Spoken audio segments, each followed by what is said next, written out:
దేవుని బిడ్డలారా, ఈ దిన ఆరాధనకు కూడి వచ్చినటువంటి మీకు అందరికీ కూడాను యేసుక్రీస్తు నామములో శుభాలు వందనాలు తెలియజేస్తూ ఉన్నాను. దేవుడు మిమ్మల్ని అత్యధికముగా దీవించి ఆశీర్వదించునుగాక. రేపటి దినము గురువుల దినోత్సవం, టీచర్స్ డే రేపు కనుక టీచర్స్ని జ్ఞాపకం చేసుకుంటూ మనము ఈ దినము మన పరమ గురువు, గురువులందరికీ గురువు, పరమ గురువు యేసు ప్రభువును మనం జ్ఞాపకం చేసుకుందాం. ఆయన బోధలను జ్ఞాపకం చేసుకుందాం. టీచర్, ఎవరైతే టీచ్ చేస్తారో వారు టీచర్. ఎవరైతే బోధిస్తారో వారు బోధకుడు. టీచర్ అంటే బోధించేవాడు. కాబట్టి బోధ చేసేటువంటి వారు బోధకులు, టీచ్ చేసేటువంటి వారు టీచర్స్. టీచర్స్ లేకపోతే దేశము ఎడ్యుకేట్ కాదు, సమాజము ఎడ్యుకేట్ కాదు, సంఘము పైకి రాదు. సంఘము, సమాజము, దేశము అభివృద్ధి చెందాలి అంటే ప్రాముఖ్యంగా అవసరమైనటువంటిది విద్య. ఈ విద్యనే జ్ఞానము అని కూడాను పిలుస్తారు. కాబట్టి ఒక దేశము, ఒక సమాజము అభివృద్ధి చెందాలంటే జ్ఞానము కావాలి. ఆ జ్ఞానాలలో రకరకాల జ్ఞానాలు ఉన్నాయనుకోండి. శాస్త్ర, సాంకేతిక పరిజ్ఞానము, ఇంకా రకరకాల జ్ఞానాలు ఉన్నాయి. ఇవన్నీ కూడాను మనిషి యొక్క అభివృద్ధికి దోహదం చేస్తాయి. జ్ఞానం ఉన్న చోట అభివృద్ధి ఉంటుంది, పెరుగుదల ఉంటుంది, ఎదుగుదల ఉంటుంది. జ్ఞానము లేకపోతే ఎదుగుదల ఉండదు. అయితే ఈ జ్ఞానాన్ని సముపార్జన చెయ్యాలి, నేర్చుకోవాలి. నేర్పించేవాడు గురువు. ఏ జీవితానికి, అభివృద్ధికి కావలసినటువంటి పరిజ్ఞానం, ఇన్ఫర్మేషన్ ఇస్తారో, ఏ సొసైటీకి, ఏ సంఘానికి, ఏ సమాజానికి, ఏ దేశానికి అభివృద్ధి చెందడానికి కావలసినటువంటి పరిజ్ఞానాన్ని అందిస్తారో వారు గురువులు, వారు బోధకులు. కాబట్టి బోధించడం లేకపోతే నేర్చుకోవడం ఉండదు, తెలుసుకోవడము ఉండదు. అందుకే బోధన ఉన్న చోట అభివృద్ధి ఉంటుంది. అది ఎటువంటి అభివృద్ధి అయినా సరే, మానసికమైన, శారీరకమైన, లేకపోతే ఆత్మీయమైన అభివృద్ధి టీచింగ్ ద్వారానే, బోధన ద్వారానే సాధ్యం. బోధించేవారు లేకపోతే టీచింగ్ ఉండదు. ఈ గురువు ఏం చేస్తాడు, ఈ టీచర్ ఏం చేస్తాడు అంటే చీకటిలో నుండి వెలుగులోనికి నడిపించేటువంటి వాడు అని అంటారు మన దేశంలో. మన దేశంలోనే కాదు, దాదాపుగా ప్రపంచంలో అందరూ కూడాను గురువుకు ఇచ్చినటువంటి డెఫినేషన్ అది. చీకటిలో నుండి వెలుగులోనికి నడిపించేటువంటి వాడు గురువు. అజ్ఞానములో నుండి జ్ఞానములోనికి నడిపించేటువంటి వాడు గురువు. మరణములో నుండి జీవములోనికి నడిపించేటువంటి వాడు గురువు. ఇది మనకు, మన పరమ గురువుకు ఈ మాట సరిపోతుంది. మరణములో నుండి జీవములోనికి నడిపించడానికి యేసు ప్రభు ఈ లోకంలో నరావతారిగా వచ్చి బోధకునిగా ఆయన మనకు బోధనలను చేసి మరణ ఛాయలో, మరణంలో ఉన్నటువంటి మానవునికి వెలుగును ప్రసాదించాడు యేసు ప్రభు. కాబట్టి మరణంలో నుండి జీవంలోనికి నడిపించేటువంటి వాడు మన పరమ గురువు. కనుక ఒక చిన్నపిల్లాడు స్కూల్కి వెళ్ళినప్పుడు వానికి ఏమీ తెలియదు. వానికి టీచర్స్ నేర్పిస్తే దానిని విని వాడు నేర్చుకొని జ్ఞానాన్ని సంపాదించుకుంటాడు. నేర్పించేవాళ్ళు లేకపోతే ఏ విద్యార్థి కూడాను నేర్చుకోవటం అనేటువంటిది ఉండదు. అందుకే మన దేశంలో గురువు దేవుడు అన్నారు. గురువు దేవుడు మనకందరికీ తెలుసు శ్లోకం. ఇంకా ఆ శ్లోకాలు ఎందుకని, గురువు దేవుడితో సమానం. గురువే అన్నీ అనేటువంటి శ్లోకం ఉంది. అన్నీ గురువే. అయితే మన మన విషయానికి వస్తే గురువు దేవుడు అని లోకం అంటున్నప్పుడు, ఇక్కడికి వచ్చేటప్పటికి మన పరమ గురువు దగ్గరికి వచ్చేటప్పటికి దేవుడు గురువుగా అవతారం ఎత్తాడు. రివర్స్. ఇప్పుడు ఇక్కడ ఉండేటువంటి గురువులు దేవుళ్ళు, గురుదేవో నమః అని అన్నప్పుడు దేవుడు ఏం చేశాడంటే మన పక్షంగా మనకు నేర్పించడానికి, మనలను వెలుగులోనికి నడిపించడానికి, మనలను జీవంలోనికి నడిపించడానికి, మనలను జ్ఞానంలోనికి నడిపించడానికి గురువుగా అవతారం ఎత్తాడు. ఆయన యేసు ప్రభు. ఆయనే యేసు ప్రభు. కాబట్టి గురువు అయినటువంటి మన పరమ గురువు యేసు ప్రభుని గురించి సువార్తల్లో 60 సార్లుగా పైగా ఈ మాట గురువు అనేటువంటి మాట రాయబడింది. బోధకుడు. ఆయన శిష్యులు కానీ లేదా అక్కడ ఉన్నటువంటి ప్రజలు కానీ ఆయన్ని గురువుగా సంబోధించారు. బోధకుడా అని సంబోధించారు. ఆయన పిలవటం చాలామంది మనుషులు అట్లాగే పిలిచారు, శిష్యులు కూడా పిలిచారు బోధకుడా. ఆయన కూడా ఆ మాటను ఒప్పుకున్నాడు, అంగీకరించాడు. బోధకుడా అనేటువంటి మాటకు ఆయన కూడాను ఒప్పుకున్నాడు, నేను బోధకుడు నేను. ఒకసారి చూడండి యోహాను 13:13.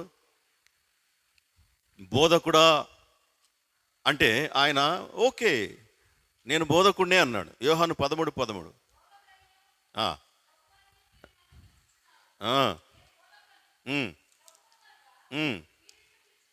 న్యాయమే. బోధకుడనియు ప్రభు అనియు మీరు నన్ను పిలుచుచూ ఉన్నారు. నేను బోధకుడును ప్రభువును కనుక మీరు ఇట్లా పిలుచుట న్యాయమే.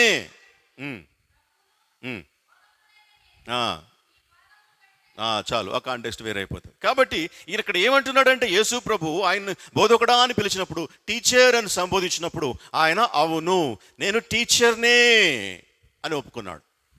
నేను బోధకుడును కనుక నన్ను బోధకుడా అని మీరు పిలుచుట న్యాయమే. కాబట్టి యేసు ప్రభు కూడా తను తాను బోధకుడుగా ఒప్పుకున్నాడు, టీచర్గా ఒప్పుకున్నాడు. యోహాను సువార్త 3:2 నికోదేము కూడాను అదే మాటను ప్రభుతోటి మాట్లాడుతూ చెప్తాడు. ఆ రాత్రి వేళ పరిసయ్యుల అధికారి అయినటువంటి, యూదుల అధికారి అయినటువంటి నికోదేమును మనుషుడు రాత్రి యందు ఆయన ఎదుకు వచ్చి, బోధకుడా నీవు దేవుని యొద్ద నుండి వచ్చిన బోధకుడు అని మేము ఎరుగుదుము, మాకు తెలుసు.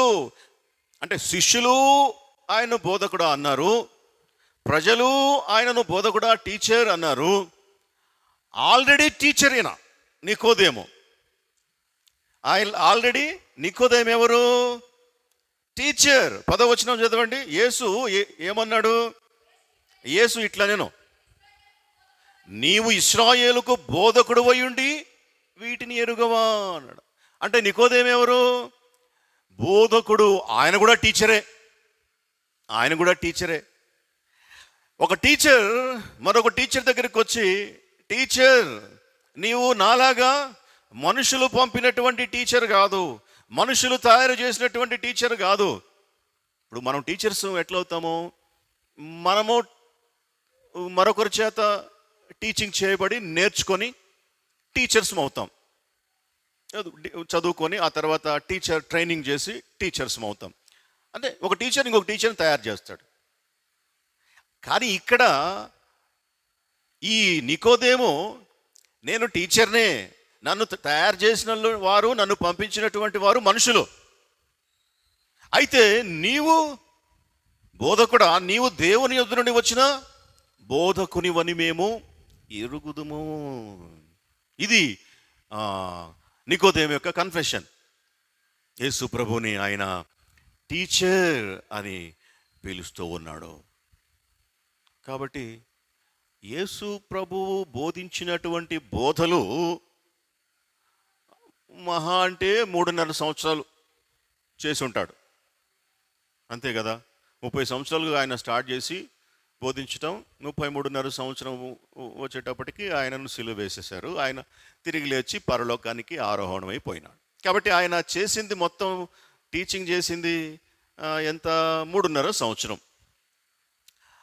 అయితే ఆయన చేసినటువంటి బోధలు తప్ప ఆయన ఏమి పుస్తకాలు రాయలే, ఆయన ఏమి గ్రంథాలు రాయలే, ఆయన సెమినార్లు ఏం పెట్టలే, లేకుంటే ఆయన వేరే వేరే దేశాలు పోయి ఏమీ మాట్లాడలే.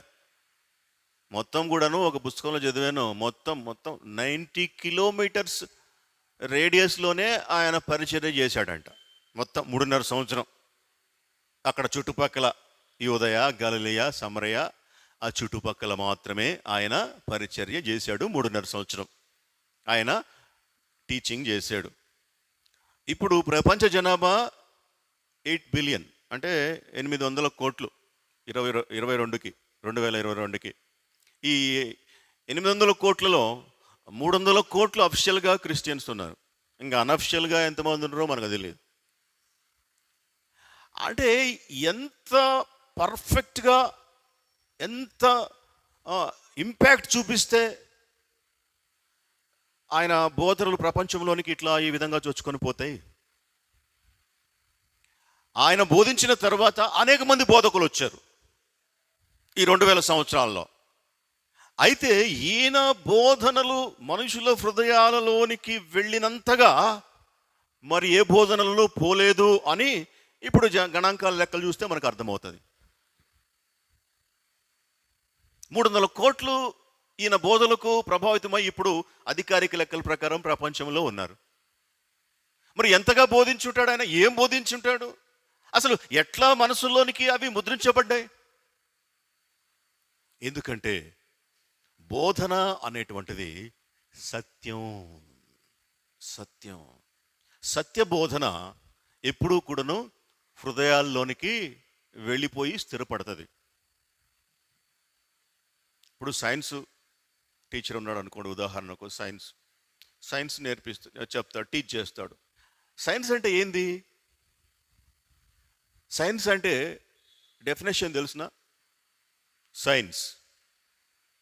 సైన్స్ అంటే అర్థం ఏంటిదంటే ప్రయోగాత్మకంగా, పరిశీలనాత్మకంగా నిరూపించబడినటువంటి సత్యము సైన్స్. హైపోథిసిస్లో కాదు సైన్స్ అంటే ప్రయోగాత్మకంగా నిరూపించబడినటువంటి ఒక అంశాన్ని, ఒక కాన్సెప్ట్ని, ఒక సిస్టాన్ని సైన్స్ అంటారు. అంటే ఇప్పుడు సైన్స్ టీచర్ బోధించేటువంటిది సత్యమే కదా? సత్యమే. టీచింగ్ అనేటువంటిది సత్యమై ఉన్నప్పుడు ఆ టీచింగ్ ఖచ్చితంగా మనుషుల హృదయాల్లోనికి వెళ్తుంది. ఇప్పుడు యేసు ప్రభు ఉన్నాడు, యేసు ప్రభుని ఏమని పిలుస్తున్నాడు? నికోదేము, నువ్వు నాలాగా టీచరు కాదు, నువ్వు దేవుని యొద్ద నుండి వచ్చినటువంటి బోధకుడు అని మేము ఎరుగుదుము. దేవుడు అతనికి తోడై ఉంటేనే కానీ ఆయన చేసేటువంటి పనులు, ఆమె చెప్పేటువంటి మాటలు ఎవరి వల్ల కాదు. ఆయన బోధన సత్య బోధన. ఆయన అక్కడ నుండి వచ్చాడు. ప్రభు అంటాడు ఆ సమరయ స్త్రీతోటి, యోహాను సువార్త 4వ అధ్యాయంలో అంటాడు, మేము మాకు తెలిసిన దానిని ఆరాధించు వారము. చూసారా? మేము మాకు తెలిసిన దానిని 4వ అధ్యాయము 22వ వచనం చదవండి అమ్మా. మీరు మీకు తెలియని దానిని ఆరాధించువారు, మేము మాకు తెలిసిన దానిని ఆరాధించువారము. చాలు.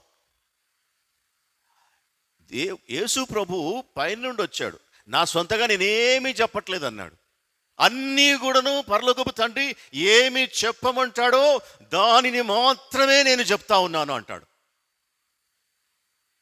నాకు తెలిసిన దానినే నేను చెప్తున్నాను అంటాడు. ఉన్న విషయాన్నే నేను చెప్తా ఉన్నాను అంటాడు.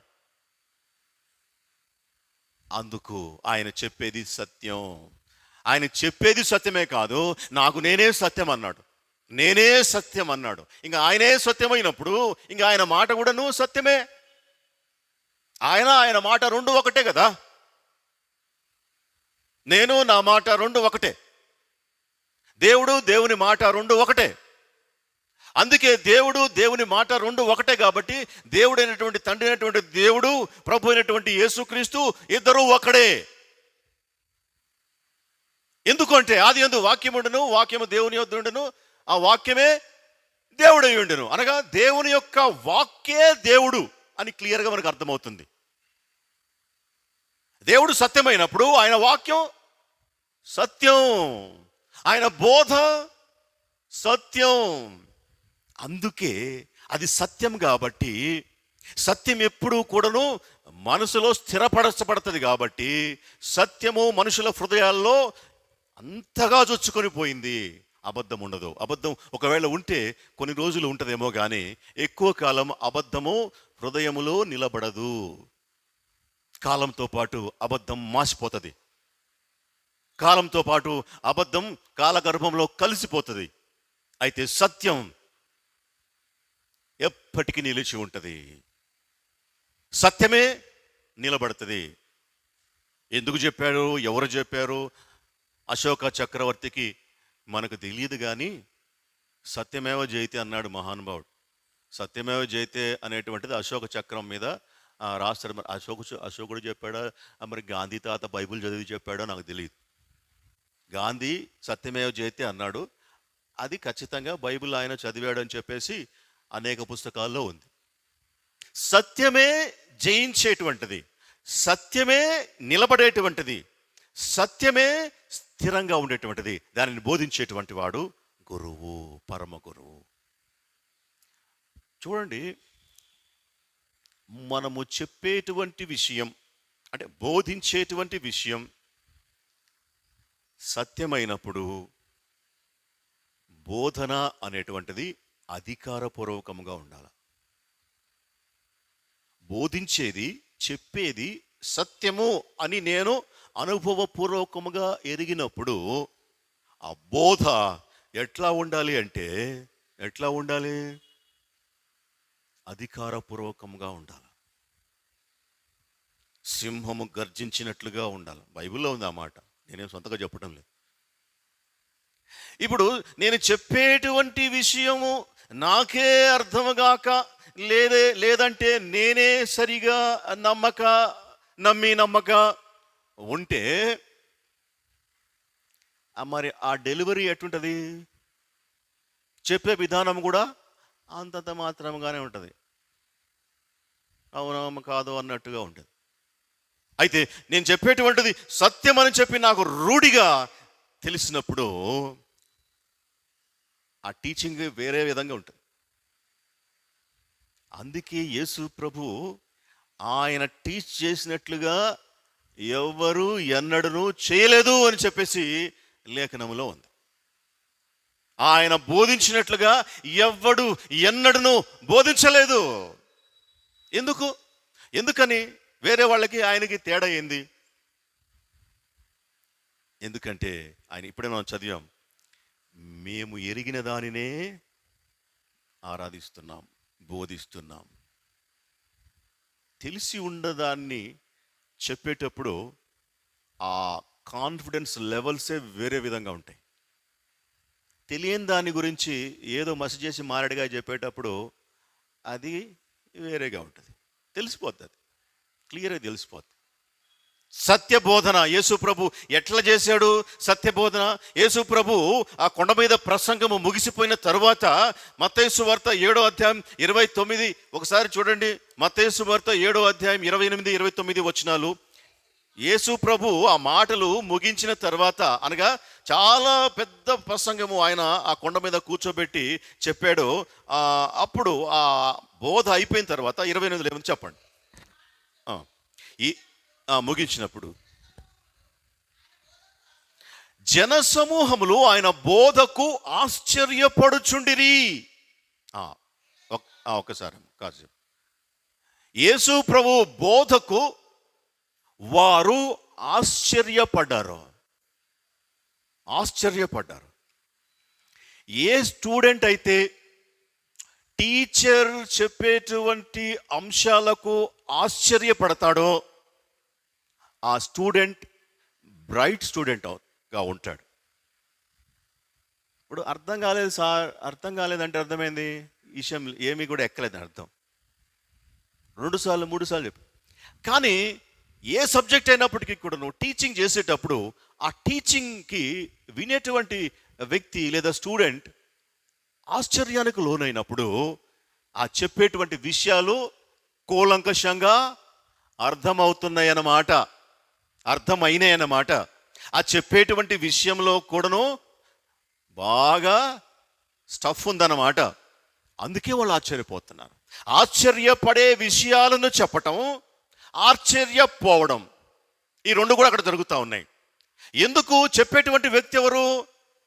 ఆయన ఆశ్చర్యకరుడు. ఆశ్చర్యకరుడు కాబట్టే ఆశ్చర్యకరమైనటువంటి అంశాలను వారికి తెలియజెప్పాడు. ఇప్పుడు ఆయన ఎక్కడికి పోతే అక్కడికి పోయినారు. ఆయన కొండెక్కితే వీరు కొండెక్కారు. ఆయన సముద్ర తీరం దగ్గర పోతే వీళ్ళందరూ వెళ్ళారు. కారణమేంది? కారణమేంది? ఆయన దగ్గర విషయం ఉంది, ఆయన దగ్గర స్టఫ్ ఉంది. ఆయన నోరు తెరిస్తే ఆశ్చర్యపోవడం జనాల వంతు అవుతుంది. ఏంది ఈ విషయాలు ఎప్పుడు మాకు చెప్పలేదే, ఈ విషయాలు ఎవరు మాకు చెప్పలేదే, ఇంతవరకు మాకు ఈ సంగతులు తెలియదే. అబద్ధాలు చెప్తే ఎవరన్నా పోతారా అట్ట మనుషులు? ఒకవేళ పోయినా కానీ ఎంతకాలం పోతారు? తెలిసిపోతుంది. ఇప్పుడు 2000 సంవత్సరాలు అయింది, ప్రపంచం అంతా కూడాను స్ప్రెడ్ అయిపోతూ ఉంది. కోట్ల వందల కోట్ల మంది. ఎందుకు? చెప్పేది సత్యం కాబట్టి. కాబట్టి వాళ్ళు ఆశ్చర్యపోతూ ఉన్నారు. యేసు ప్రభు చెప్పినటువంటి బోధలకు జనసమూహములు ఆశ్చర్యపడుతూ ఉన్నారు. ఎప్పుడైనా మనము దేవుని వాక్యము చదివినప్పుడు లేదా విన్నప్పుడు ఆశ్చర్యపోయామా? ఆశ్చర్యంతో అరే ఇట్లా కూడా ఉందా, దేవుడు ఇట్లా కూడా చేస్తాడా, ఇది నేను ఎప్పుడు ఈ కోణంలో ఆలోచించలేదే, ఈ విధంగా నాకు ఎప్పుడు అర్థం కాలేదే అని ఆశ్చర్యపోయి ఉంటారా? ఒకవేళ అట్లా ఆశ్చర్యపోయి ఉంటే దేవుడు మీతో మాట్లాడుతున్నాడని అర్థం. దేవుని వాక్యం మీతో మాట్లాడుతున్నదని అర్థం. యేసు ప్రభువు వారితో మాట్లాడాడు, వారు ఆశ్చర్యపోయారు. ఆ తర్వాత ఎందుకు ఆశ్చర్యపోయారు? ఒక రీజన్ ఏంటిది? అక్కడ పరిశుద్ధాత్మ రాయబడినటువంటి అంశము, ఆయన అప్పటిదాకా వారు ఏ బోధలైతే చేసేటువంటి శాస్త్రుల బోధలు ఉన్నాయో, శాస్త్రుల బోధలు అంతవరకు వారు విన్నారు, పరిసయ్యుల బోధలు అంతవరకు వారు విన్నారు. వారు వినదానికి ఇప్పుడు యేసు ప్రభు బోధించినటువంటి బోధనలకు చాలా తేడా ఉంది, చాలా తేడా ఉంది. తేడా ఉండాలా? తేడా ఉన్నప్పుడే ఆ బోధ సత్యమా కాదా ఈజీగా అర్థమవుతుంది. వారు పరిసయ్యుల వలె శాస్త్రుల వలె కాక ఎట్లా బోధించాడంటే ఆయన అధికారము గలవాని వలె వారికి బోధించెను. అధికారము గలవారి వలె ఆయనకు బోధించను. వాక్యం అంటే ఏమనుకుంటారు? వాక్యం అంటే ఏమనుకుంటారు? వాక్యం అంటే దేవుడే. దేవుడు మాట్లాడితే ఎట్ట మాట్లాడతాడు? మనకి దురదృష్టవశాత్తు మనకు తెలిసినటువంటి విషయాలు దేవుడు మాట్లాడితే మెల్లని స్వరము కావచ్చు, నిజమే ఉంది, ఆ కోణం కూడా ఉంది. ఆయన వీధులలో కేకలు వేయడు, మకమకలాడుచున్న జనప నార ఒత్తిని ఆర్పడు. ఇలాంటి మాటలు ఉన్నాయి యేసు ప్రభు గురించి. అంటే ఆయన చాలా సౌమ్యుడు, చాలా నిదానం, చాలా మెతక అనేటువంటి మాటలు కూడా ఉన్నాయి. ఆ పార్శ్వము గతించిపోయింది. మీరు బాగా వినాల, ఆ పార్శ్వము అయిపోయింది. ఏంది ఆ పార్శ్వము? గొర్రె పిల్ల పార్శ్వము. గొర్రె పిల్ల పోర్షన్ అయిపోయింది. ఆయన వచ్చాడు, గొర్రెపిల్లలాగా ఉన్నాడు, గొర్రెపిల్ల వధింపబడినట్లుగా వధింపబడ్డాడు.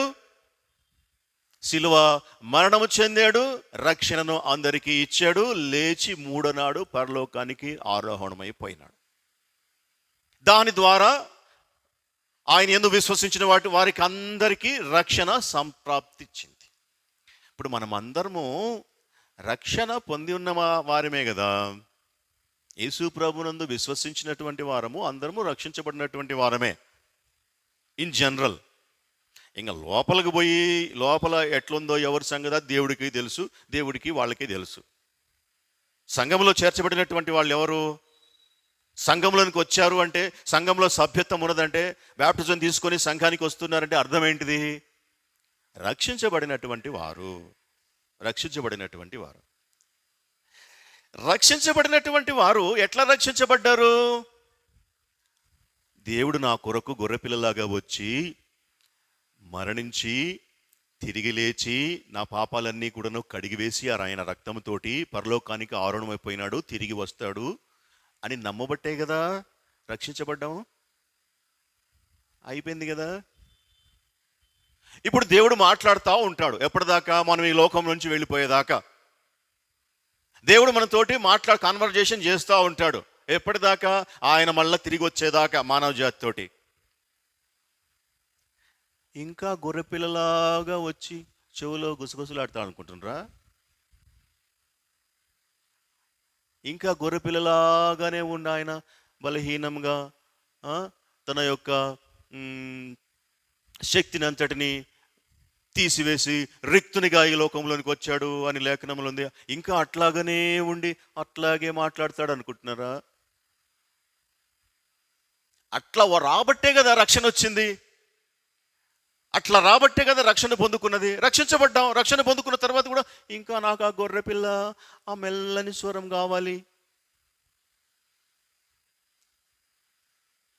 గర్జనలు చేయు ఆయన స్వరం, గర్జించేటువంటి ఆయన స్వరం ఒక పార్శ్వం ఇంకా మిగిలింది. ఆయన సింహం, యూదా గోత్రపు సింహం. ఇంకా మానవులు, విశ్వాసులు ఆయనను ఇంకా గొర్రెపిల్లగానే చూస్తూ ఉన్నారు. గొర్రెపిల్లగానే చూస్తూ ఉన్నారు. ఆయన గర్జిస్తే ఎట్టుంటుందో కూడాను చూడాలా. పాపం ఎందుకు చేస్తారో తెలుసునా? పాపం ఎందుకు చేస్తారంటే భయము లేక పాపం చేస్తారని చెప్పేసి బైబిల్ గ్రంథంలో క్లియర్గా రాయబడింది. దేవుని భయము కొందరికి లేదు. భయము లేకపోవుట చేతనే పాపం చేస్తూ ఉన్నారు. ఇంకా మా దేవుడు గొర్రెపిల్ల, ఆ ప్రభువా నన్ను క్షమించు అంటే క్షమించేస్తాడు. మరి ఆయన గర్జిస్తే ఎట్లుంటుంది? ఆయన సింహం కూడా కదా. ఆయన గర్జిస్తే ఎట్లుంటుంది? ఆయన బోధ చూస్తేనే, ఆయన బోధ శాస్త్రుల వలె పరిసయ్యుల వలె ఆయన బోధించలేదు. ఆయన ఎట్లా బోధించాడు? అధికారము గలవాని వలె ఆయన బోధించాడు. అధికారం, ఆయన మాటలో అధికారం ఉంది, ఆయన బోధలో అధికారం ఉంది. ఎందుకంటే సత్యం ఎప్పుడూ కూడాను అధికారపూర్వకంగానే ఉంటుంది. సత్యానికి ఉన్నటువంటి లక్షణం అది. అందుకే ఆయన అధికారపూర్వకంగా బోధించాడు. యోహాను సువార్త 7వ అధ్యాయము 45 నుండి చదవండి. యోహాను సువార్త 7:45 ఒకసారి. యేసు ప్రభువుని పట్టుకొని రమ్మని చెప్పేసి యూద పెద్దలు పంపిస్తారు, సైనికుల్ని పంపిస్తారు. పంపించినప్పుడు వారు ప్రభు ఉండేటువంటి స్థలానికి వెళ్ళారు, ఆయన పట్టుకొని అరెస్ట్ చేసి తీసుకురావడానికి. చదవండి. ఆ బంట్రోతులు ప్రధాన యాజకుల యొద్దకును పరిసయ్యుల యొద్దకును వచ్చినప్పుడు ఆ వాళ్ళు, ఒక నిమిషం అమ్మ, వీళ్ళు పోయిన వాళ్ళు, అరెస్ట్ చేయడానికి పోయిన వాళ్ళు యేసుప్రభు దగ్గరికి వెళ్ళి ఒట్టి చేతులతోటి తిరిగి మళ్ళీ పరిసయ్యుల దగ్గరికి, పెద్దల దగ్గరికి వస్తారు. ప్రభువుని అరెస్ట్ చేయకుండా. ప్రభువుని తీసుకురండి, పట్టుకొని అరెస్ట్ చేసి తీసుకురండి అంటే వాళ్ళు వెళ్ళి మళ్ళీ ఒట్టి చేతులతోటి వెనక్కి వస్తారు. వెనక్కి వచ్చినప్పుడు వారు కోప్పడి ఆ ప్రధాన యాజకుడు అడుగుతూ ఉంటారు వాళ్ళని, ఎందుకు మీరు ఆయనను తీసుకుని రాలేదని అడుగుతాడు. అప్పుడు ఆ బంట్రోతులు ఇచ్చినటువంటి సమాధానం చూడండి. ఆ బంట్రోతులు, ఆ మనుష్యుడు మాట్లాడినట్లు ఎవ్వడును ఎన్నడును మాటలాడలేదని అనిరి. ఇప్పుడు వాళ్ళు వాళ్ళు ఎంత ధైర్యంగా చెప్పుంటారంటే ఆ మాట కొంచెం లోతుగా ఆలోచించాలి. వాళ్ళు ఆఫ్టర్ వాళ్ళు ఒక బంట్రోతులు, లేకుంటే సైనికులు, క్లాస్ 4 ఎంప్లాయీస్. ప్రధాన యాజకుడు లేదా ఈ పెద్దలు వాళ్ళు చాలా సుపీరియర్ అథారిటీ కలిగినటువంటి వారు. వారు పంపిస్తేనే కదా వీళ్ళు పోయింది. పోయి వచ్చిన తర్వాత ఎందుకు తేలేదంటే వాళ్ళు చెప్పినటువంటి సమాధానం ధైర్యంతో కూడినటువంటిది, తెగింపుతో కూడినటువంటిది. ఎందుకు ఆ ధైర్యము ఆ తెగింపు వారికి వచ్చాయంటే వారు విన్నటువంటి బోధ సత్యబోధ. సత్యబోధ. సత్యము విన్నప్పుడు ఒకడు ఏమైతుందని చెప్పి రాయబడి ఉన్నది, సత్యము మిమ్ములను స్వతంత్రులుగా చేయును అని చెప్పేసి రాయబడింది. సత్యమును ఎవడైనా గ్రహించినట్లయితే ఆ సత్యము విన్నటువంటి వానిని ఏం చేస్తుందంట, విడుదల చేస్తుంది. దేని నుండి విడుదల? భయం నుండి విడుదల, చింత నుండి విడుదల, ఆందోళన నుండి విడుదల, మరణము నుండి విడుదల. సత్యము మిమ్మల్ని స్వతంత్రులుగా చేస్తుంది. వీరికి భయం పోయింది. వీరికి భయం పోయిందని చెప్పడానికి రుజువేమంటే వాళ్ళు చెప్పినటువంటి సమాధానం. ఏమని చెప్తున్నారు వాళ్ళు సమాధానం? ఆ బంట్రోతులు, ఆ మనుష్యుడు మాటలాడినట్లు ఎవ్వడు ఎన్నడూ మాటలాడలేదు అంటే అర్థం ఏంటిది? ఓ పరిసయ్యులారా, ఓ శాస్త్రులారా, ఓ ప్రధాన యాజకుడా, నువ్వు కూడా ఎప్పుడు ఆయన మాట్లాడినట్టు మాట్లాడలేదు అంతే దాని అర్థం. ఇప్పుడు ఈయన మాట పాటించి అడిగిపోయి ప్రభువుని పట్టుకొని రావాలి. అక్కడ ప్రభువు మాట్లాడుతుంటే విని ఈయన మాట మర్చిపోయి వదిలేసి తిరిగి వచ్చారు. ఎందుకు తిరిగి వచ్చావా అంటే ఆయన మాట్లాడినట్టు ఎప్పుడు ఎన్నడూ ఎవ్వడు మాట్లాడలేదు మీతో సహా. అందుకే మేము ఆయన్ను పట్టుకోలేకపోయాం, ఏం చేయలేకపోయాం, అరెస్ట్ చేయలేకపోయాం. ఆయన మాటలో ఉన్నటువంటి అధికారం, ఆయన మాటలో ఉన్నటువంటి పవర్, ఆయన బోధనలో ఉన్నటువంటి శక్తి. వాక్యంలో ఏముంది? శక్తి ఉంది. దేవుని వాక్యములో శక్తి ఉంది. ఆ శక్తిని అనుభవించినప్పుడు ధైర్యం కలుగుతుంది. ఊరికే వాక్యం అంటే చాలా ఈజీ. వాక్యం, కొంతమంది వాక్యం మీద జోకులు కూడా వేసుకుంటారు. ఎంత శాపమో తెలుసా వాక్యం మీద జోకులు వేసుకుంటే? మీకు ఒక వృత్తాంతం చెప్తా, జరిగింది బైబిల్ కాలేజీలో చాలా రోజుల క్రితం. బైబిల్ కాలేజీలో ఏమనుకుంటారు అందరూ భక్తులు ఉంటారు అనుకుంటారు. ఏముండరు. దొంగలు ఉంటారు, తాగుబోతులు ఉంటారు, ఇంకా అన్ని రకాల వ్యక్తులు. సొసైటీలో ఎన్ని రకాల వ్యక్తులు అయితే ఉంటారో బైబిల్ కాలేజీలో అంతకంటే ఒకటి ఎక్కువే ఉంటారు. అక్కడ బైబిల్ క్లాస్కి వెళ్ళేటప్పుడు లెటర్ రాయాల, ఒక ఆమెకి ఒక అమ్మాయికి ఒక అబ్బాయి. ఎట రాయాలి? మామూలు కాగితం రాస్తారు. కానీ అది బైబిల్ కాలేజ్ కదా. వాళ్ళు ఏం చేశారంటే పరమగీతాల గ్రంథం తీసుకొని, పరమగీతాల్లో ఉన్నటువంటి వర్డ్స్ ఉంటాయి కదా, పరమగీతాల్లో ఉన్నాయి అన్ని తెలుసు, అందరికి చదివి ఉంటారు. ఏమైతే చెప్పదలుచుకుంటాడో దానికి సంబంధించినటువంటి వర్డ్స్ అండర్లైన్ చేసి లేకుంటే రెఫరెన్స్ తీసి అట్లా పడేసేవాడంట. అది ఎవరు చూడడానికి ఎట్లా ఉంటుంది? అది పరమగీతాలు 3, 4 ఓకే, ఎవరికి అర్థం కాదు, ఎవరికి. ఇక అవతల ఆమె చూసుకొని నవ్వుకునేది. మళ్ళా పరమగీతాల్లో ఉన్నటువంటి ఇంకొక మాట, నోటి ముద్దులతో నా ప్రియుడు, ఇట్లాంటి మాటలు ఉంటాయి కదా అక్కడ, ఇట్లాంటి మాటలు ఆ రెఫరెన్స్ చేసి పంపించేదంట. ఏమైపోయింది అసలు? భక్తి, భయము, దేవుని వాక్యం అంటే ఏమనుకుంటున్నారు? దేవుని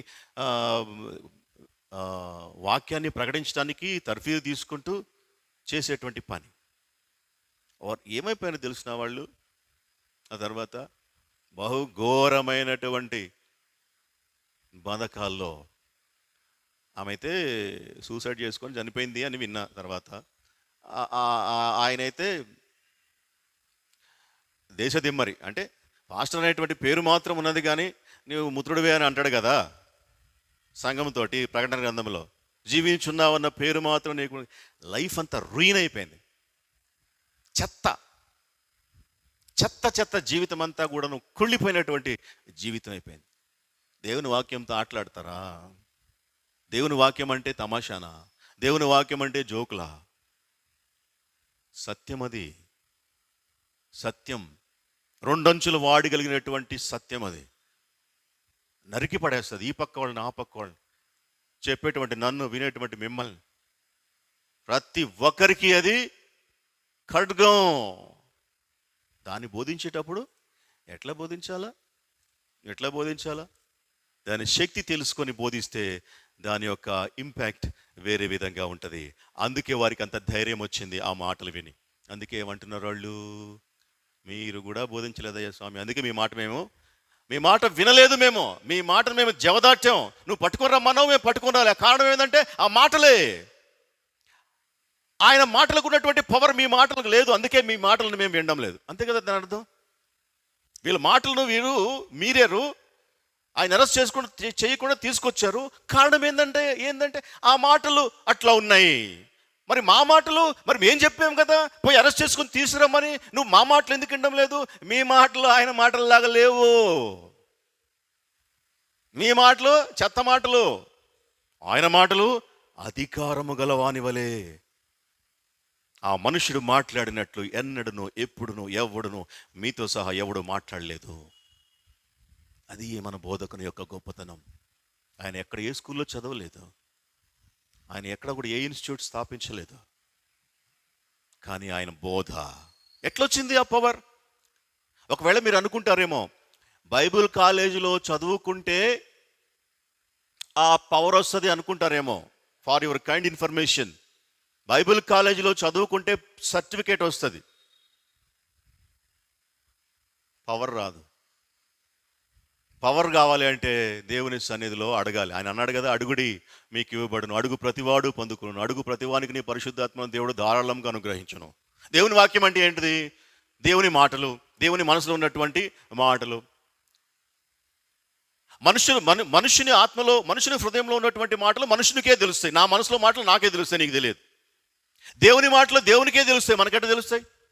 మరి దేవుని మాటలు మనకు తెలియాలంటే ఏం చేయాలా? దేవుని ఆత్మను పొందుకున్నప్పుడు మాత్రమే ఆయన వాక్యంలో ఉన్నటువంటి విషయాలు మనకు అర్థమవుతాయి. దేవుని ఆత్మను పొందుకోనంత వరకు, దేవుని ఆత్మ మనల్ని ప్రేరేపించినంత వరకు, మనల్ని బలపరిచినంత వరకు వాక్యం అర్థం కాదు, వాక్య బోధన అర్థం కాదు. అందుకే బోధ గురించి చాలా చాలా ఖచ్చితంగా బైబిల్లో రాయబడి ఉన్నది. బోధ అనేటువంటిది ఆమోసు అంటాడు, ఆమోసు 3:8, సింహము గర్జించెను, భయపడని వాడెవడు? ప్రభు అయిన యెహోవా ఆజ్ఞ ఇచ్చి ఉన్నాడు, ప్రవచింపకుండు వాడు ఎవడు? ధైర్యంగా వెళ్ళాడు ఆమోసు రాజు దగ్గరికి. నువ్వు చేసేది తప్పు, నీ సమాజంలో జరిగేదంతా అన్యాయం అని చెప్పాడు. ఎట్లా వచ్చింది ఆ ధైర్యం? దేవుని వాక్యం. ప్రభు అయినటువంటి యెహోవా ఆజ్ఞ ఇచ్చి ఉన్నాడు, సింహం గర్జిస్తే భయపడిన వాడెవడు? యెహోవా మాట్లాడమన్నాడు, మాట్లాడుతున్నా అంతే. నేనెవరిని? ఆఫ్టర్ ఒక పశువులో కాపరిని, ఒక మేడి పండ్లు ఏరుకునేటువంటి ఒక చదువు లేనటువంటి వాడిని. ఆయన చెప్పమన్నది చెప్పా అంతే. నేను ఆ చెప్పిన దాంట్లో ఒకవేళ హర్టింగ్ న్యూస్ ఉండొచ్చు, ఉంది. ఆమోస్ చెప్పినటువంటి విషయంలో చాలా హర్టింగ్ ఉంది. నువ్వు ఇక్కడ నుంచి వెళ్ళిపోకపోతే నేను తల నరుగుతా అంటాడు అక్కడ ఉండేటువంటి ఆయన. నువ్వు ఏమన్నా చేసుకో, నేను చెప్పాల్సింది చెప్పిపోతానని చెప్పాను. ఎట్లొచ్చింది ఆ ధైర్యం? ఎట్లొచ్చింది ఆ శక్తి? దేవుని యొక్క మాట, దేవుని యొక్క శక్తి. యెషయా గ్రంథం 21:6 ముగించేసుకుందాం. ఇంకా యెషయా గ్రంథం 21:6. కావలి వాడిని నీవు నియమించాలి. అక్కడ ఏం జరుగుతుందంటే, దేశం మీదికి లేదా ప్రపంచం మీదికి యుద్ధము రాబోతా ఉంది. ప్రపంచం మీదికి మహాశ్రమలు రాబోతా ఉన్నాయి. మనకు తెలుసు ప్రపంచము అంతం కాబోతుంది, ప్రపంచం నాశనం అయిపోబోతుందని చెప్పి బైబిల్ గ్రంథంలో అనేక సార్లు ప్రభువు సెలవిచ్చాడు. మనకి అంతం దగ్గరలో ఉంది అని చెప్పుకుంటాం, యుగాంతం వస్తుంది అని చెప్పుకుంటాం, అంత్యకాలంలో ఉన్నామని చెప్పుకుంటాం. మనం అందరికీ తెలుసు ఆ విషయం.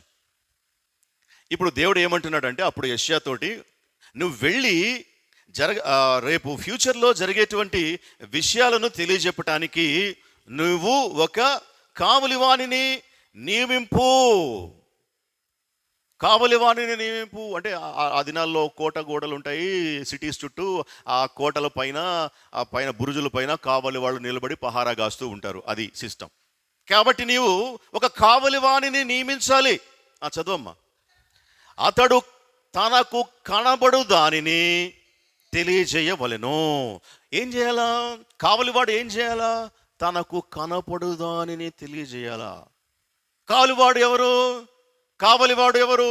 సంఘ కాపరి, మన భాషలో చెప్పాలంటే. కుటుంబానికి కావలివాడు ఎవరు? కుటుంబ యజమాని. ఈ కావలివాడు ఏం చేయాలి? కుటుంబము మీదికి ఏమైనా ఉపద్రవము వస్తే దానిని కాచుకోవాలా, కుటుంబాన్ని కాపాడాలి. సంఘ కాపురు ఏం చేయాలి? కావలివానిగా ఉండి సంఘము మీదికి ఏదైనా ఉపద్రవం వస్తే, ఉపద్రవం అంటే యుద్ధాలు ఇట్లాంటివని కాదు. ఇప్పుడు ఆత్మీయ భాషలో మాట్లాడాలి అంటే సంఘం మీదకి వచ్చేటువంటి గొప్ప ఉపద్రవం ఏంటంటే తప్పుడు బోధలు, హెరిసీలు, కల్ట్లు, విపరీతమైనటువంటి సొంత బోధనలు, పిచ్చి బోధనలు, వీటి నుండి కాపాడాలా.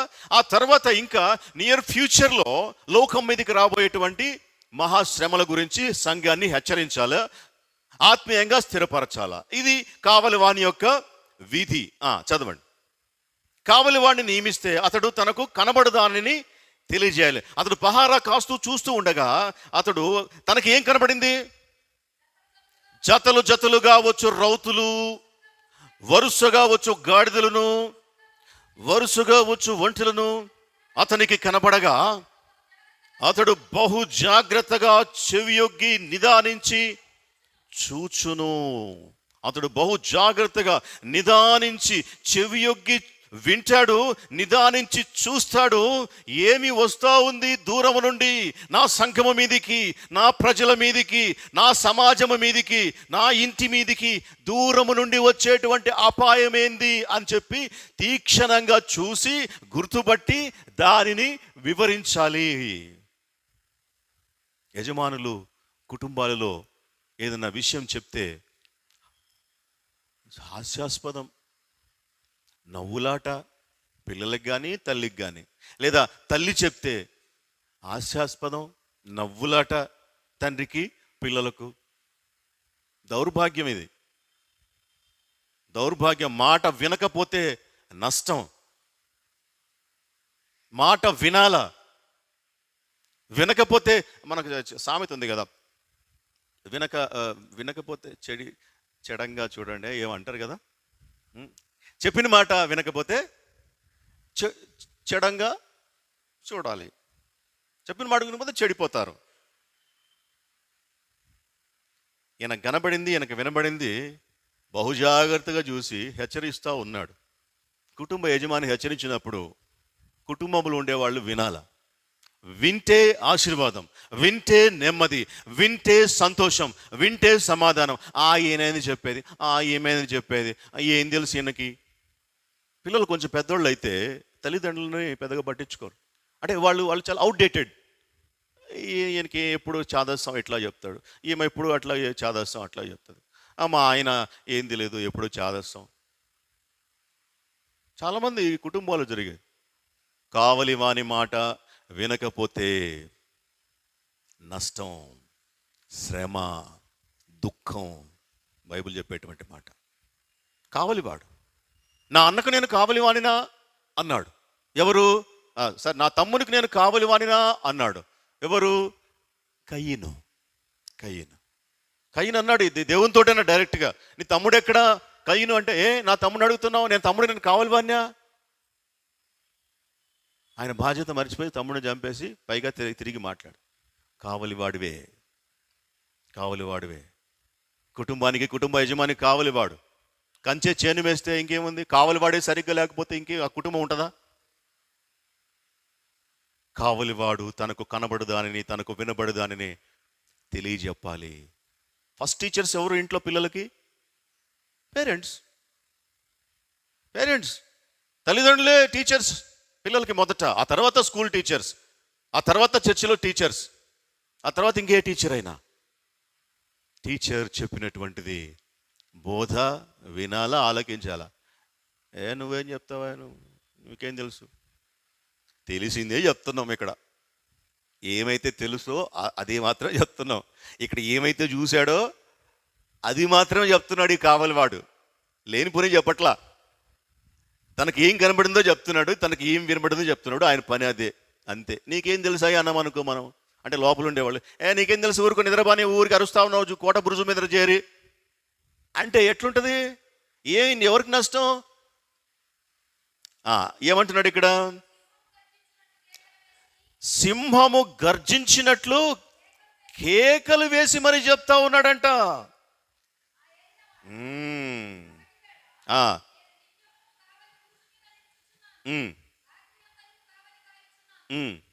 ఇదిగో జతలు జతలుగా రౌతుల దండు వచ్చుచున్నది అని చెప్పెను. జతలు జతలుగా రౌతుల దండు వచ్చుచున్నది. వచ్చి పడతా ఉన్నారు సైన్యం. శత్రువులు గుంపులు గుంపులుగా వస్తూ ఉన్నారు. దూరం నుంచి నాకు కనబడుతూ ఉంది. నువ్వు కాపాడబడాలి, నువ్వు రక్షించబడాలి, శత్రువు నుండి నువ్వు కాపాడబడాలి, ఇదే నా పని. ఎట్లా చెప్పాడంటే అది మనకు ముఖ్యం. ఈ విషయం ఎట్లా చెప్పాడు, ఏ విధానంలో వారికి వివరించాడు, ఇది మనకు కావాల్సింది. ఈ బోధ అనేటువంటిది ఎట్లా ఉండాలి, ఏ విధానములో ఉండాలి, ఏ ప్రజెంటేషన్లో ఉండాలి. రౌతులు వస్తున్నారు అన్నాడా? జాగ్రత్తగా ఉండండి, గుసగుసలాడా?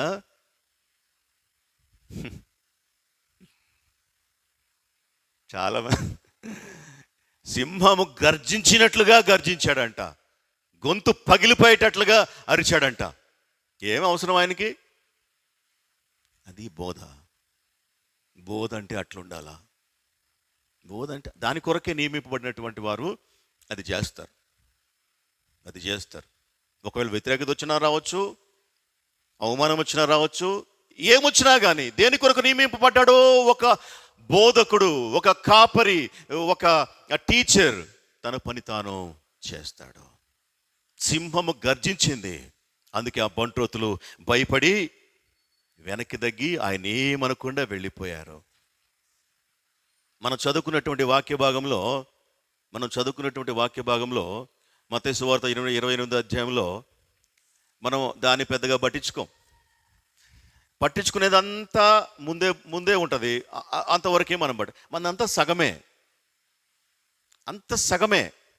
సగం తెలివి, సగం జ్ఞానం, సగం చదవడం, సగం అర్థం చేసుకోవడం, సగం పూర్తిగా ఉండదు. ఇక్కడ పూర్తిగా చూస్తే ఏం చెప్పాడు ఆయన? యేసు ప్రభు పరలోకానికి ఆరోహణమవుతూ ఏం చెప్పాడు? 19 చదవండి. 28:19 మత్తయి.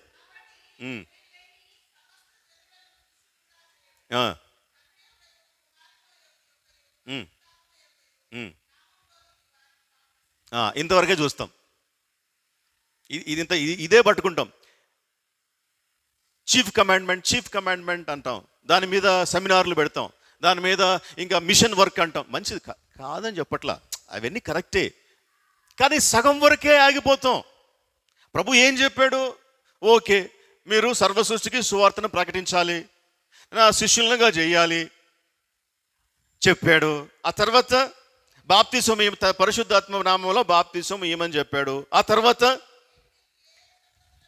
నేను మీకు ఏ సంగతులను ఆజ్ఞాపించితినో వాటినన్నిటినీ గైకొనవలెనని వారికి బోధించుడి. ఇది కదా పరిపూర్ణమైనటువంటి ఆజ్ఞ. సగం పట్టుకొని సగమే, ఇంకా జీవితాంతం సగమే. సర్వ సృష్టికి సువార్తను ప్రకటించడి, తండ్రి యొక్క కుమారుని యొక్క పరిశుద్ధాత్మ నామమున బాప్తిస్మయుడి, నన్ను శిష్యులుగా చేయండి. ఎప్పుడన్నా ఈ పార్శ్వం ఆలోచించారా? ఎప్పుడన్నా ఆ తర్వాత వచ్చిన ఏం చెప్పాడు ప్రభు అనేటువంటి విషయం బోధింపగా, లేకుంటే మీరు చదివిగా, లేకుంటే ఎక్కడన్నా మీకు ఇది కదా ప్రధానం. ఓకే, అది ప్రధానం కాదా అనేటువంటిది కాదు, అది ప్రధానమే. బాప్తిసం ఇచ్చిన తర్వాత అయిపోద్దా జీవితం? తండ్రి యొక్క కుమారుని యొక్క పరిశుద్ధాత్మ నామంలో బాప్తిసం ఇచ్చేస్తాడు పాస్టరు, తీసుకుంటారు విశ్వాసులు, అయిపోద్దా? అయిపోదు. ఇంకా మన జీవితం ఉంటుంది ఈ లోకంలో, అది ప్రాముఖ్యమైనటువంటి జీవితం. బాప్తిసానికి ముందు నువ్వు ఎట్లా జీవించావో అనేటువంటిది ఎరాస్ చేస్తాడు దేవుడు, అదంతా అవసరంలే. ఆ తర్వాత దేవునిలోకి వచ్చిన తర్వాత, బాప్తిజం తీసుకున్న తర్వాత నువ్వు ఎట్లా జీవిస్తున్నావు అనేటువంటిది ప్రాముఖ్యమైనటువంటి విషయం. జాగ్రత్తగా జీవించాలంటే ఏం చేయమంటాడు ప్రభు? ఏం చేయమంటాడు? నేను మీకు ఏ సంగతులను ఆజ్ఞాపించితినో వాటినన్నిటినీ గైకొనవలెనని వారికి బోధించుడి. ఇదే కాపరులు చేసే పని. మిషనరీలు ఎంత ప్రాముఖ్యమో కాపర్లు అంతకంటే ఎక్కువ ప్రాముఖ్యం. మిషనరీ పని జస్ట్ ఇగ్నిషన్ ఇవ్వటమే, బండి స్టార్ట్ చేయడమే. ఆ తర్వాత గేర్లు వేసి క్లచ్ నొక్కి బండిని ఊరికెత్తించటం, పరిగెత్తించటం ఎవరి పని? కాపర్ల పని, బోధించేవారి పని, బోధకుల పని, టీచర్స్ పని. అది లేకపోతే ముందుకు కదలరు. అందుకే ప్రభువు అంతటితో ఆపలే, నాకు శిష్యులుగా చేయండి అని ఆపలే. నేను మీకు ఏ సంగతులను గైకొనాలని చెప్పి బోధించాను వాటినన్నిటినీ వారికి మీరు బోధించాలా, నేర్పించాలా. ఇది బోధన. బోధన లేకపోతే ఆత్మీయ జీవితం నిలబడదు, పడిపోతుంది. బోధన స్థిరంగా బండ మీద నిలబెడుతుంది. ఈ నా మాటలు విని వాటి ప్రకారము చేయువాడు బండ మీద తన ఇల్లు కట్టుకొనిన బుద్ధిమంతుని పోలి ఉండును. ఈ నా మాటలు విని వాటి ప్రకారము చేయువాడు, ఇది బోధన. ఈ బోధన లేకుండా ఉంటే ఫౌండేషన్ ఉండదు. నువ్వు బ్యాప్టిజం తీసుకోవచ్చు, రక్షించబడవచ్చు, యేసుప్రభుని దేవుడుగా నమ్మొచ్చు, అది పెద్ద విషయం కాదు. అదెట్ట పెద్ద విషయం కాదు అనొచ్చు, చాలాసార్లు చెప్పుకున్నాం. యేసుప్రభు దేవుడు నమ్మడం పెద్ద విషయం కాదు. ఎందుకంటే యేసుప్రభు దేవుడు అని నువ్వు కాదు ఒప్పుకునేది, దెయ్యాలు కూడా ఒప్పుకుంటే అని చెప్పి లేఖనంలో ఉంది. యేసుప్రభు దేవుడు అని చెప్పి దెయ్యాలు కూడా ఒప్పుకొని వణుకుతా ఉన్నాయి. నువ్వు ఒప్పుకోవడం ఏంది పెద్ద విషయమా? నువ్వు ఒప్పుకుంటే ఎంత, ఒప్పుకోకపోతే ఎంత? అది కాదు. ఒప్పుకున్న తర్వాత, బ్యాప్టిజం తీసుకున్న తర్వాత ఆయన మనకు ఏ సంగతులను చెయ్యాలని చెప్పేసి, గైకొనాలని చెప్పేసి ఆజ్ఞాపించాటో వాటన్నిటినీ గైకొనడానికి బోధించాలా. బోధించబడినప్పుడు ఆ బోధనలు విన్నటువంటి వారు అవలంబించాలా, ఆచరించాలా, వాటి ప్రకారము చెయ్యాలా. వాటి ప్రకారం చేసినప్పుడు ఏమవుతుంది? ఇల్లు ఎట్లా అంట? బండ మీద కట్టబడినటువంటి ఇంటి వలె ఉంటారు.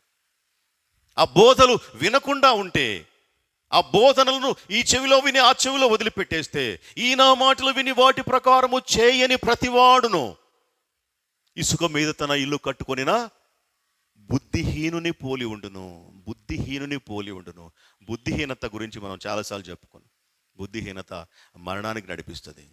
దాని త్రోవలు మరణంనకు దారి తీయును. అక్కడ ప్రేతలు ఉంటారని చెప్పేసి సామెతల గ్రంథంలో రాయబడు. బుద్ధిహీనత, ఇసుక మీద ఇల్లు కట్టుకోవడం. ఎప్పుడు? బోధనలను వినకపోతే, గైకొనకపోతే. వింటే బండ మీద స్థిరంగా, వానలోచనో వరదలోచనో గాలి విసిరా ఇంటి మీద కొట్టగా ఆ ఇంటికి ఏం గాలే. ఎందుకు? ఆ మాటలు విని, ఆ బోధనలు విని, ఆ బోధ విని గైకొన్నారు కాబట్టి. గైకొనకుండా ఉన్నటువంటి వాడు బండ మీద కట్టుకోలే. ఏం చెప్పేది ఏంది? ఏం చెప్పేది ఎప్పుడు ఏంటని చెప్తాడు. మనకి ఇష్టం వచ్చిన చోటు కట్టుకుందాం, ఇసుక మీద కట్టుకుందాం. వచ్చేసింది వాన, వరద వచ్చేసింది, కొట్టేసింది.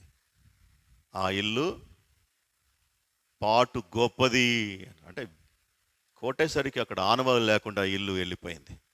అట్లా ఉండటానికి కాదు దేవుడు మనల్ని ఈ లోకంలో ఆయన నరావతారిగా వచ్చి బోధించింది. వెళ్ళిపోతూ వెళ్ళిపోతూ బోధించండి అని చెప్పి వెళ్ళాడు.